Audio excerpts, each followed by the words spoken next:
को छोड़ते हैं। 5 कंडीशंस आपको बताई, रिपीट करते हैं दोबारा से।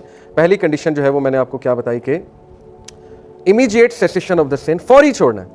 ओके, कोशिश करनी फौरी, उससे कन्नी कतरानी और उसको छोड़ देना। मिसाल के तौर पे अगर वो गुनाह किसी चीज़ से रिलेटेड है तो वो चीज़ देखना छोड़ दें, फ़ौरन तौबा करें।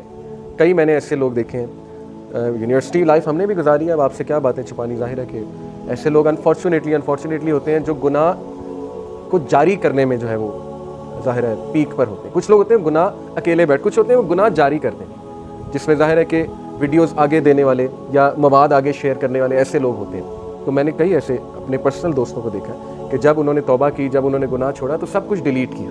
ये है immediate cessation of the scene, ये ख़त्म, खलास, नहीं चाहिए मुझे ऐसी मूवीज़, ऐसा मवाद, सब कुछ डिलीट किया जो फितने में डालता है। ठीक है, कुछ लोगों ने म्यूज़िक छोड़ा, घटिया और गंदा किस्म का म्यूज़िक, तो डिलीट करके छोड़ा, इंक्लूडिंग मी। 200 GB की कलेक्शन थी उस दौर में कि 200 GB आप सोच भी नहीं सकते, 2006-2007 की बात कर रहा हूँ। Completely deleted within a blink of an eye. ठीक है, एक ऐसी चीज़ डिलीट करना जिससे आप मोहब्बत करते हैं बहुत ज़्यादा, अल्लाह की तरफ से थी ये power obviously. Regret for what is past, okay, उसके बाद रिग्रेट करना जो पास्ट है, उसमें नदामत शो करना। Determination not to return to the sin, very difficult step, लेकिन डिटर्मिनेशन वाले जो होते हैं वो फिर अपने एक्शन से साबित करते हैं कि मैं वाकई डिटर्मिन्ड हूँ। जब आप गुनाह छोड़ते हैं उसके बाद गुनाह की चाहत डबल इम्पैक्ट से आती है। उसकी वजह क्या है कि शैतान नहीं चाहता आप गुनाह छोड़ें, आपको डबल द इम्पैक्ट आएगा। लेकिन अगर आप वो डबल द इम्पैक्ट को रेजिस्ट कर जाते हैं, ट्रस्ट मी, अल्लाह ताला आपको ऐसी सकत देगा कि नेक्स्ट टाइम आपके लिए वो छोड़ना बहुत आसान हो जाएगा। सबर करने से आता है, हदीस के अल्फाज। फॉरबीरेंस कैसे आती है, एक सहाबी ने पूछा, यानी सबर और बर्दाश्त। रसूलुल्लाह ने कहा कि फॉरबीरेंस करने से आती है। ये पूरी न्यूरो साइंस है। जैसे जिम जो है बॉडी बनाने से बनती है, बैठे बैठे तो नहीं बनती है ना, जिम जाना पड़ता है, थोड़ी सी तकलीफ करनी पड़ती है, जाहिर है मसल्स बनाने पड़ते हैं तो फिर बन जाते हैं। इसी तरह आपके ब्रेन के न्यूरॉन के कनेक्शंस भी स्ट्रॉन्ग तब बनेंगे उस पाथवे के लिए, उस बिहेवियर के लिए, जब आप उस बिहेवियर को रिपीट करते रहेंगे।